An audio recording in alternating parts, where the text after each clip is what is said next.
welcome to another installment of FSW Conversations, brought to you by Fashion Strategy Weekly, which looks to bring practical, strategic, and research-based insights to leaders in the fashion and luxury industries. I am Jessica Quillen, co-publisher of Fashion Strategy Weekly and co-founder of luxury strategy agency It's a Working Title. In this edition of FSW Conversations, I'm talking to Richard Kuchinsky, principal and owner of the Directive Collective, a full-service design footwear design consultancy. With over 20 years of experience in the footwear industry, Richard has driven the creative design and development process for a wide variety of clients focused on the design DNA and strategy. Richard was also a Boston qualifying marathoner and is very active within the running community. Thank you so much, Richard, for joining us today. Just to start off, I'd love for you to talk about how you got your start in footwear design and how sort of the global nature of your experience has affected the work you do. Super. Yeah. Thanks for having me, Jessica. So my background is industrial design. I took industrial design university at Carleton University here in Canada, in Ottawa. And honestly, like after that, I kind of fell into footwear design. I had applied after school to go to a more traditional industrial design route, and, consultancies, in-house places, stuff like that, making consumer electronics and, kind of whatever was cool 20 something years ago. But I'd moved back to Toronto, and a friend of mine had started working at the Bata Shoe Company, and he told me they were hiring a junior designer for footwear. And I've always kind of liked footwear. I remember the first sneakers I had as a kid, that sort of thing. But back then there definitely was not like a sneakerhead kind of approach to footwear design. It wasn't something really cool. But I figured, you know what? Hey, I was working at Banana Republic. It's better than that. I might as well apply. So I drew my first shoes the night before the interview. Needless to say, obviously, I got the job and sort of never looked back. And that was my entrance into footwear design 23 years ago.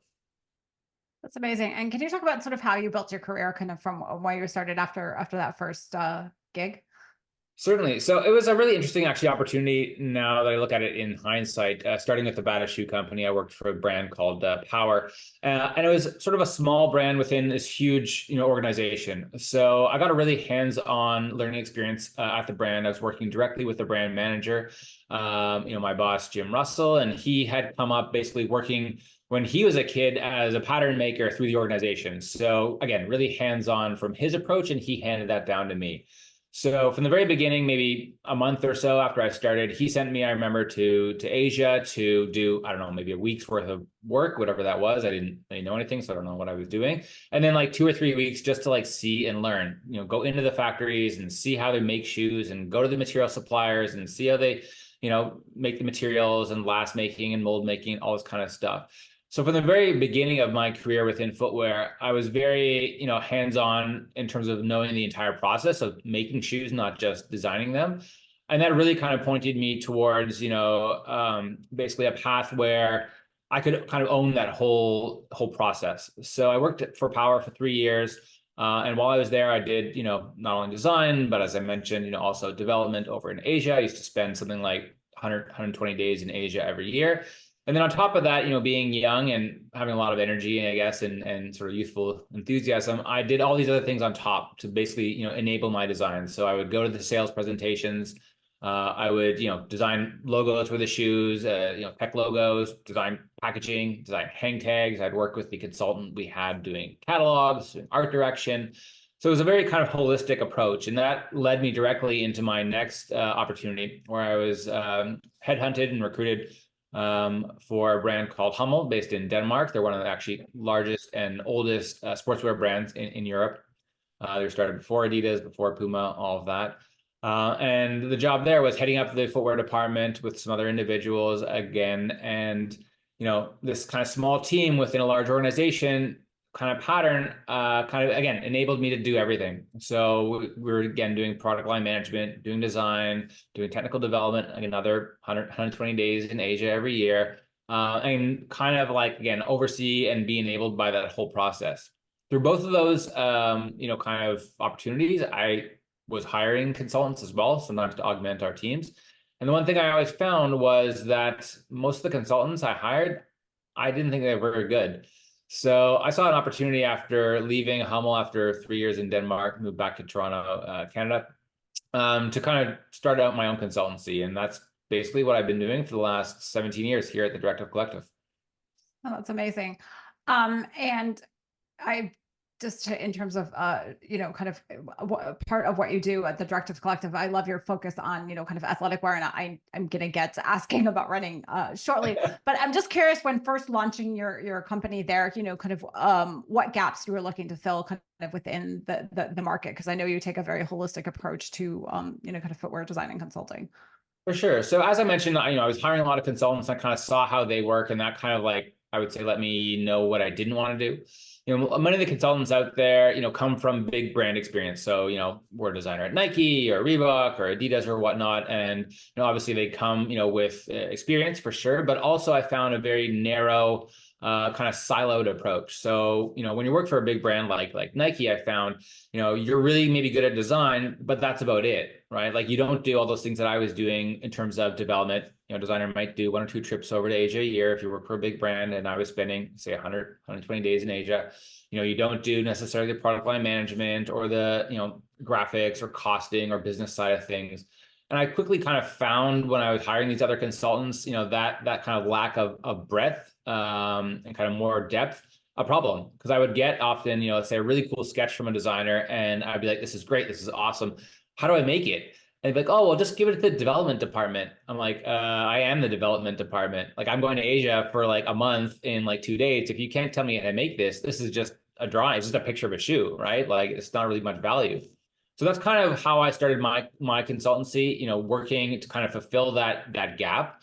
So I do everything from strategy and planning, even working on business plans often with startups, right through to, of course, design, but also branding and identity, again, for startups, who need, new identities or new brands or sub brands, even for larger existing brands, right through to technical development, packaging, boxes, hang tags, even sometimes POS, all even on the marketing side, social, web, kind of creative direction for catalogs, photography, video, whatever you name it.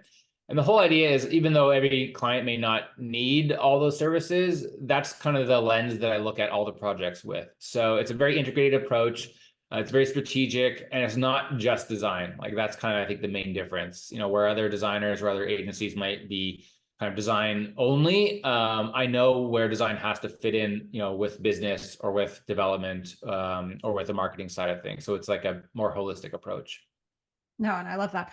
To what extent are you being asked to use sort of 3D tools and things like that as part of your design process? Or even, I know I saw your post today about you haven't seen a good 3D printed shoe, but I'm curious on even on just the sort of DPEC side of things, like how much you use things like Close 3D or whatever to, like, realize Sure. your designs. Well, I mean, for one, I guess, footwear is a little bit kind of unique and special in terms of that it kind of blends, kind of soft goods or kind of, apparel technologies, stitching and fabrics and materials and stuff like that, with, more, traditional, say, kind of industrial design, like hard goods product stuff, like with molds and materials and plastics and whatever. So, that being said, it's kind of really unique in that. And obviously as well, even on the sort of upper side, like on the fabric side, it's built around a last, and there's certain sort of like, constrictions and constraints there. So all that being said is, I don't actually do 3D myself very often. Like, I'll work with a partner factory that will, let's say, make the molds, or do that geometry. And I'll do, of course, tech drawings, but sort of 2D, because all those tech drawings have to include, the 3D data from the last and from the mold maker. So again, it's just, in my experience, at least, kind of a little bit interesting of how the industry typically works. That's not to say, of course, some designers don't do 3D or can kind of provide that. But, like I said, I've been doing this for 23 years. And yeah, I think probably 23 years ago was the last time I did 3D CAD, but that's just my own process as well. Very cool. Well, that's really interesting. I literally know nothing about how to make shoes, so I wear them, but that's it. I know you're a runner like me, so I have to go into the shift to that way tangent, in terms of just how you first got into running, and how that experience as an athlete has really shaped your current approach to footwear design, as well. Sure. I like to say it's kind of like backwards to most people who kind of like have that path of like, working in footwear and being a runner. Usually it's the running comes first, and then are a runner, use lots of shoes, obviously, and you wanted to learn how to design them. I actually came into running by designing running shoes before I was a runner. So I was designing running shoes, for a long time before I was a runner. And then I was starting working with a client at the beginning of my kind of consultancy career, who was, you know, really into that space. And I was working with these really passionate athletes, and the founder was an athlete. And I was still designing running shoes, but at the time I was like, okay, maybe I can design better running shoes by trying them out a little bit more. So sort of one thing led to another. You know, slowly but surely, I like to say, I kind of became a runner by being sort of exposed to that side of, you know, the runners and athletes kind of passion. At the beginning, yeah, I couldn't run a mile without walking probably. And now I do, you know, multiple marathons, Boston, as you mentioned. And running is basically the foundation of my business. So the Directive Collective, we primarily do performance running. Obviously, you know, all different kinds of running shoes, from super shoes to trainers and whatnot. But yeah, everything's kind of based around running, and even non-footwear projects that we do are often, you know, running based. So race kits and medals, and I've done branding for races and all that kind of stuff. Nutrition, even for like fuel for runners and stuff as well. But yeah, it kind of all came from that seed of like actually designing running shoes and kind of being exposed to the experience side of it, that turned me into a runner. And you know, what can you say? It's hard to go back. Yes, that's very true. You mentioned super shoes. So I'm curious for your opinion on the kind of role of super shoes and their place in the market for your average runner, because they get a lot of press, and I'm just always curious from the people who actually make them, in terms of like, should everybody actually wear them, or like they better for elite athletes? Certainly. Well, I mean, first of all, I'm by no means like a biomechanist or like a physical therapist or, you know, any of those kind of professions. But obviously, you know, being a runner and running shoe designer, I have used super shoes a lot myself, and I've designed a few as well. I think it's like kind of anything else. It's you know, it's a tool that has to kind of be used correctly, like in the right, you know, place at the right time. Um, you know, from what I've read, it's not necessarily equal in terms of benefit for all different kinds of runners, depending on your pace, of course, depending on the distance or whatnot, and you know, obviously your own personal biomechanics. But I think at the same time, you know, obviously super shoes have had a huge effect on the market, you know, and on runners, obviously because of that. Just even bringing, you know, new technologies kind of to the forefront and accelerating that pace of innovation, which I think is super interesting. I mean, the amount of new and better, you know, foams that we have, you know, better polymers, different kinds of like upper knit construction that's like more lighter weight or more comfortable. You know, technologies like carbon fiber plates and whatever, I think is good kind of no matter what. And it kind of lifts, you know, it's kind of like a rising tide, like lifts all the boats. So even your typical daily trainer now will often have, you know, a much better foam than it did, let's say, you know, 10 years ago before super shoes, because of that, right? Because you kind of can't go back, right? Once you've worn a, you know, Vaporfly or Alphafly, to go back to like a basic EVA shoe kind of sucks. So Yeah, I haven't done that. I mean, just my personal side, I'm still mourning the Brooks Ghost 10s from like 7 years ago. They keep, I mean, they keep changing the shoes, and then it's something else. But, you know, as you know, very amateur person who's aiming, I'm trying to get my own BQ, but you know, I've been eyeing the super shoes, because I think I've told you I wear the Saucony Endorphin Speeds, and I'm kind of eyeing the pros and elites because I'm trying to go sub 4 like later this year, and I'm still kind of trying to figure out how do I build the, you know, that type of shoe into my, I know they're good for race day, but like even to break them in, I'm still trying to figure out how to do that. So certainly. Well, I have actually tried, I'm over here, so I'm looking over there. The new Pro and Speed 4 and the nice. Elite as well too. And yeah, I love them. They're really great shoes. The Elite, I would say, is actually probably one of my favorite super shoes as an aside. And I think for sure leading up to those, the Pro and the Speed are like great stepping stones or blocks. I don't work for Saucony, by the way, but I love that. My I ordered the Speed 4s because my 3s have worn out. They're actually coming tomorrow, I think, because I have a race on Sunday. So this is total geeky runner. I apologize to our listeners if you're not geeky. They're in there. Just to come back to the design thing. You know, I'm just dying of curiosity to know how many shoes you personally as a runner have in your rotation, and what do you use them for? Well, I mean, if you talk to my 4-year-old, I have way too many. That's what she says. Although she does help me organize my shoe closet. Yeah, I mean, it's the hardest part, I would say, not so much even just how many shoes I have or how many shoes I, you know, have at one time. Like, you know, my front door definitely has way too many, but how many I end up keeping. Like, that's the one thing I kind of can't, you know, do as a shoe designer, is like throw away a pair of shoes, even if they're dead, even if I don't use them anymore, because I always find there's something to like learn from them, something I might want to like reference. So, you know, even behind me, all these cupboards, like half of them are just filled with bins of like chopped up shoes. So, you know, Oh, there's that's the shoes I amazing. use, and then the shoes that kind of like are not useful anymore, but like I can't really get rid of a shoe. That's the biggest problem. Okay, then my husband can't complain anymore if I have like, 12 pairs of shoes or whatever, but I have gotten rid of them. No, The good thing at that's least is that, you amazing. know, being a shoe designer, at least that, you know, I can write the shoes off for taxes. Oh, that's a very good point. That's a very good point there. Just to kind of dovetail on that, runners are very I would say passionate people. So I'm just curious from just a community angle, what inspires you about being a runner and kind of, continuing on that path, both for, kind of personal reasons as well. Like what is unique about that for you? For sure. I mean, for me, I think the best part about being a runner is like it kind of like fuels my own kind of creativity in terms of like the creative process. You know, like I mentioned, I just, you know, went out for like a 20K run this morning, just, you know, not training at the moment, just kind of, you know, enjoying the weather. And like that time alone, you know, to be out there for an hour and a half or whatever it was, to be able to kind of like prepare for the day and think through all these different ideas and just kind of like as well see kind of what's out there as I'm running, you know, downtown and see what people are wearing or just kind of see what shops are popping up and stuff, to me is kind of really important because otherwise I think as a creative, you know, if you're kind of in your own bubble and you don't get out of the house or out of the studio, it's very hard to get new ideas. And sometimes it's very hard to even get rid of the bad ideas. And I find the best thing about running is like when you're out there, you can just kind of like purge all that stuff in your brain.